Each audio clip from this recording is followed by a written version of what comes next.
Ouli, ouli, ouli, barayala, ouli, ouli, ouli, barayala. Amis téléspectateurs et téléspectatrices, bonjour, bienvenue sur la chaîne Iwili Web TV. Je réponds au nom de Nami Ouattara, présentatrice de l'émission au micro du préfet. Alors, cette émission nous permettra d'en savoir davantage sur le développement de la province de la Comoé avec l'appui du préfet de la province de la Comoé.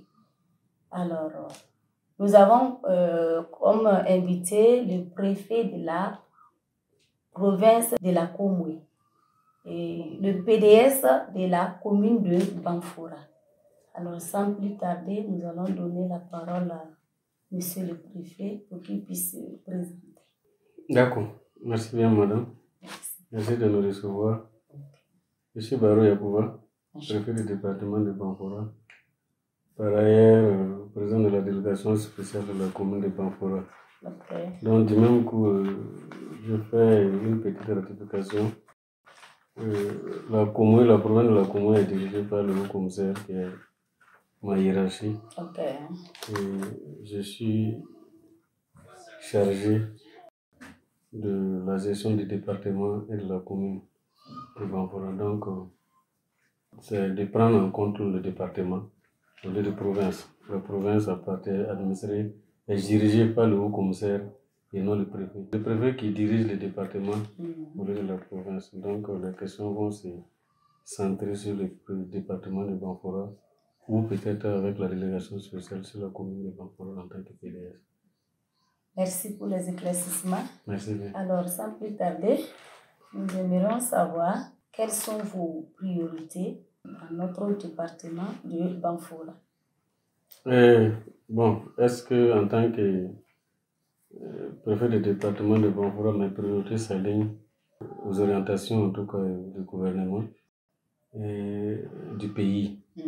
Donc, en tant que préfet du département, je représente en tout cas le chef d'État et l'ensemble des membres du gouvernement dans le département.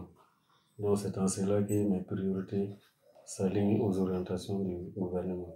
Merci bien.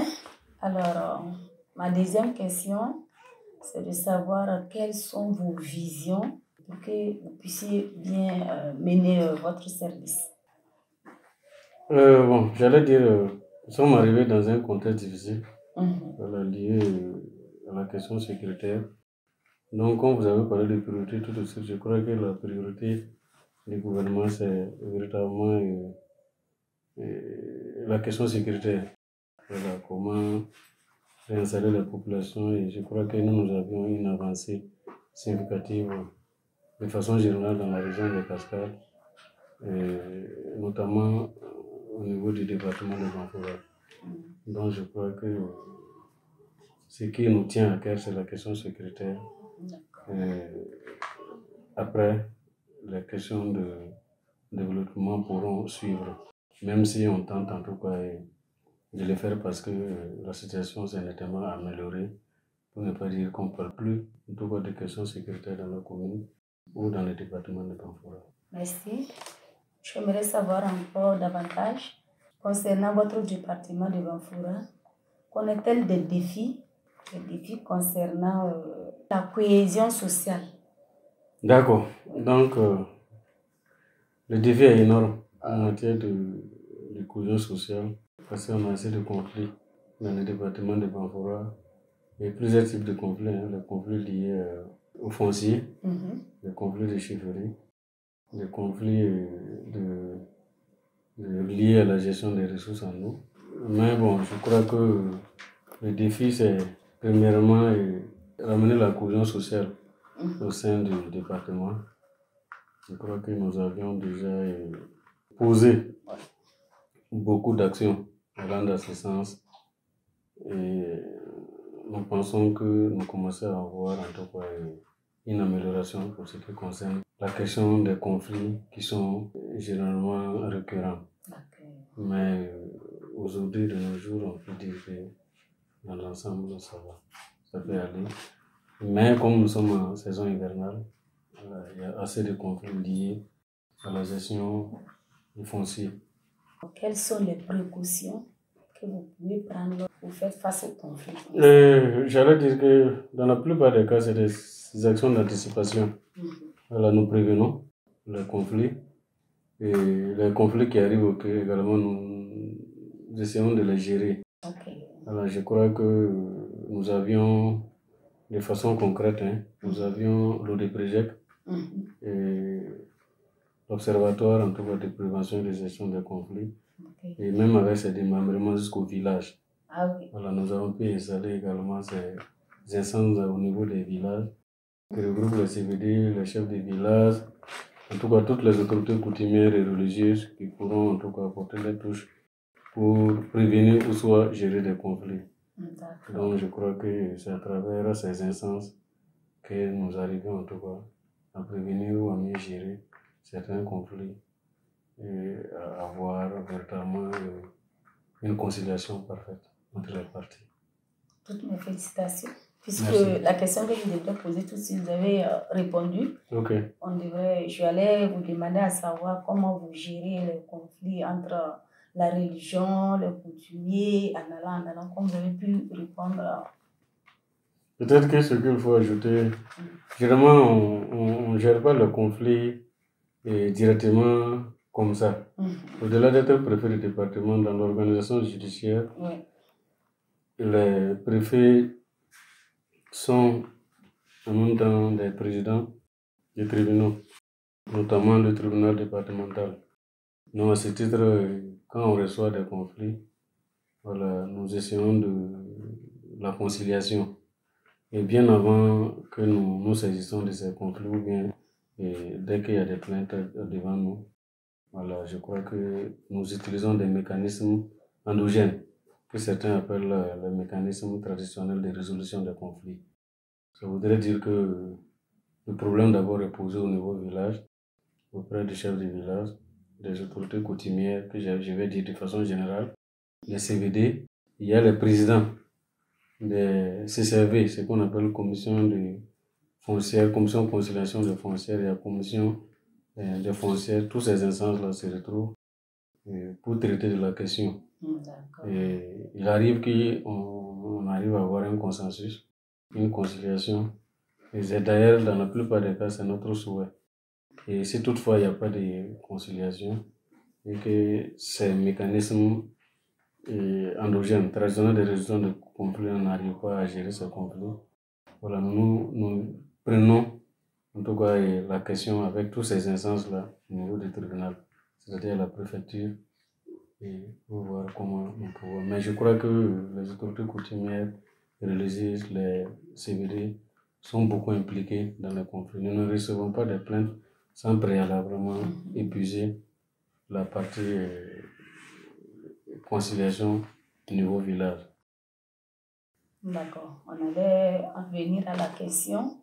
Comme vous avez déjà répondu, comment faire pour pallier à ces difficultés?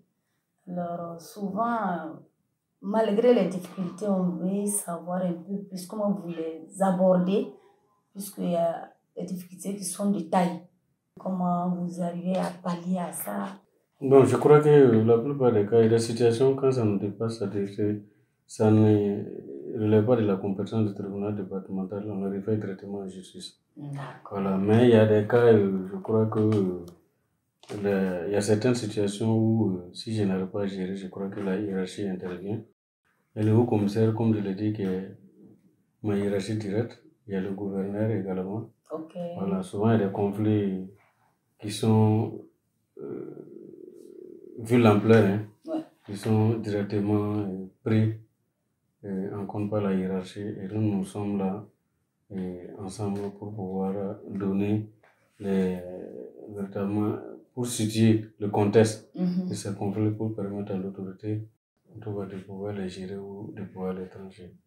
Donc souvent même au niveau de la hiérarchie, nous essayons d'associer ou bien de remettre. Il est arrivé qu'on a remis des conflits voilà, au niveau du conseil régional de la chefferie coutumière, à ce que le conseil régional de la chefferie coutumière puisse en tout cas amener les parties au calme, à apaiser les cœurs, je veux dire, Okay. et ramener la cohésion sociale en attendant que les autres aussi. Mais quand cela ne tient, comme on a déjà des voies judiciaires, hein, des voies judiciaires pour pouvoir, en tout cas, porter plainte. C'est faire justice que nous déplorons. Okay. Voilà. Monsieur le préfet, on aimerait savoir quelles sont les mesures que vous avez prises pour l'occupation illégale des bords de route là. D'accord, donc il s'agit des occupations illégales des emprises publiques. Et c'est-à-dire, pour bien expliquer, il y a des commerçants qui ont érigé leurs boutiques, sinon même leurs kiosques, sur des entrées publiques, et notamment ce qui a occasionné en tout cas qui empêche l'évacuation des eaux à travers les canaux. Donc je crois que ce dossier a connu son... On a épuisé, je veux dire, ce dossier a été épuisé parce que nous avions fait une sortie de sensibilisation avec le service technique et la police municipale pour sensibiliser en tout cas ceux qui donnent leur occupation obstrue, voilà, la voie publique, pour leur demander à respecter en tout cas la réglementation en la matière. Okay. Je crois que nous avions eu une sortie sur pratiquement 3 ou une semaine. Hein. Voilà, la sensibilisation a porté fruit. Voilà, parce que la commune n'a pas déboursé 5 francs pour aller détruire ou bien enlever en tout cas toutes ces occupations illégales. Voilà, je crois que c'était dans l'intérêt des commerçants et en tout cas des vendeurs aux avoirs de voies. C'était dans leur intérêt à ce qu'ils puissent un peu reculer et livrer la voie publique pour que d'éventuels accidents ne puissent pas en tout cas causer des désastres. Et je crois que les commerçants ont compris. Aujourd'hui, quand vous rentrez dans la ville de Banfora, vous allez constater que toutes ces occupations illégales, en tout cas qui étaient créées dans la commune de Banfora, ou sinon même dans la ville de Banfora, voilà, et aux oubliettes. Les commerçants ont compris, ils ont adhéré, se sont mobilisés eux-mêmes pour pouvoir libérer les emprises, pour pouvoir libérer la voie publique et surtout éviter les questions d'obstruction. Sinon, comme ailleurs, ça se passe partout parce que c'est des instructions que nous avions reçues. Ailleurs, comme ça se passe après la sensibilisation, si des actions n'avaient pas été posées par les commerçants eux-mêmes, il appartenait à la commune de passer à la répression. Et la répression, c'était véritablement aller enlever tout ce qui obstruait la voie publique et tout ce qui était sur les emprises publiques. Mais comme ici, nous avions eu la chance que les commerçants ont adhéré, je crois que nous ne pouvons que de passage, en tout cas, saluer tous ces commerçants, en tout cas, qui ont compris et qui accompagnent surtout la délégation spéciale. Voilà, c'est le lieu pour moi également de saluer, en tout cas, tous ces occupants et des domaines publics, concrètement, qui accompagnent la délégation spéciale, au-delà même de libérer les emprises publiques qui nous accompagnent dans le curage des caniveaux. Je crois que la police municipale et la DSM a mené une sensibilisation où nous avions invité les riverains à curer les caniveaux pour éviter des situations d'inondation. Mais les commerçants se sont mobilisés eux-mêmes pour curer les caniveaux. Et là, juste consisté pour nous de passer, en tout cas, enlever les ordures qu'ils ont pu dégager des caniveaux. Donc, c'est de saluer également leur implication et leur compréhension et leur adhésion, en tout cas, à la cause du développement, en tout cas, de la commune. Monsieur le préfet, nous tirons vers la fin de l'émission. Quels sont les messages et les conseils que vous pouvez prodiguer à votre belle population de Banfora surtout? D'accord. Je disais que c'est un message, en tout cas, de cohésion, de pardon, et que chacun puisse mettre en avant l'intérêt général. Alors, notre objectif actuellement, c'est la guerre qu'on nous a imposée. voilà, contre le terrorisme. J'ai toujours l'habitude de dire à ceux qui viennent pour des conflits, je leur ai dit, c'est parce que, surtout notamment ceux qui viennent pour des questions de conflits fonciers, c'est parce que vous avez une terre encore et que vous arrivez à vivre sur cette terre que les intérêts sont divergents. Effectivement. Voilà. Donc, si nos forces combattantes, à travers leurs sacrifices, et en tout cas le combat et que ces forces combattantes mènent au quotidien, voilà. Donc, si n'ait été en tout cas ce sacrifice, c'est pas évident qu'on allait avoir une terre, et n'en parlons pas, avoir des divergences sur la gestion de cette terre. Donc c'est parce que nous sommes sur place que nous oublions qu'ailleurs, il y a des populations qui cherchent à rejoindre leur terre. Ici, ce n'est pas le cas. Toutes les populations PDI qui étaient en Banfora sont retournées. Et pour ce qui concerne la région des Cascades, donc il y a quelqu'un qui me disait que c'est certainement dans les régions où il y a la sécurité. Généralement, voilà pourquoi les gens se disputent pour des portions de terre. Donc ça veut dire que la question de la sécurité, qui était une priorité actuellement, ça s'est résolu. Donc je profite en tout cas de votre micro pour rendre un vibrant hommage à nos forces combattantes, à nos VDP et à nos DOZO, en tout cas, qui se sont battus et qui continuent de se battre pour que nous puissions avoir la paix et vaquer à nos occupations. Bravo à eux. Merci. On les soutient vivement. Merci. Nous sommes de cœur avec eux. Merci. Voilà. Alors, nous tirons vers la fin, comme je l'avais dit. Donc, votre mot de fin? Mon mot de fin, c'est de demander à la population, surtout, que chaque citoyen soit un service de renseignement et chaque citoyen contribue à la guerre d'une manière ou d'une autre. Et le fait de faire preuve, en tout cas, de pardon et de penser à l'intérêt général, je crois que la question de cohésion sociale dont on parle tant ne serait pas une préoccupation. Ça veut dire vivre en paix pour éviter de donner, j'allais dire,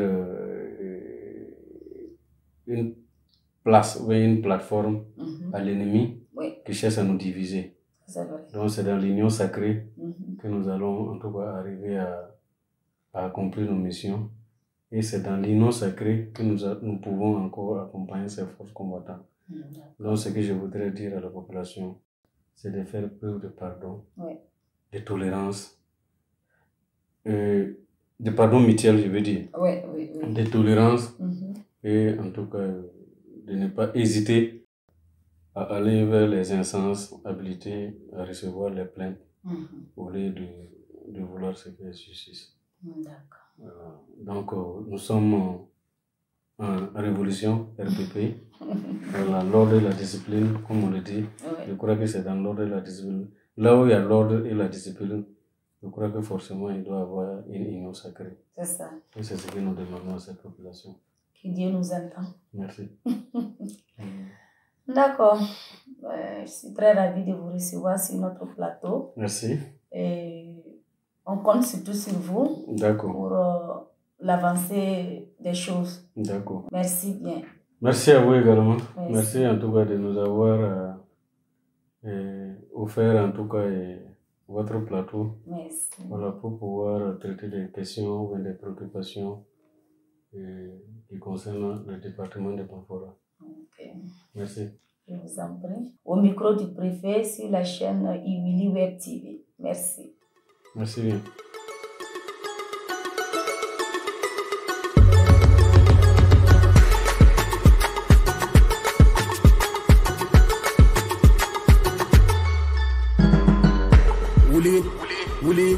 Uli, Barayala, Uli.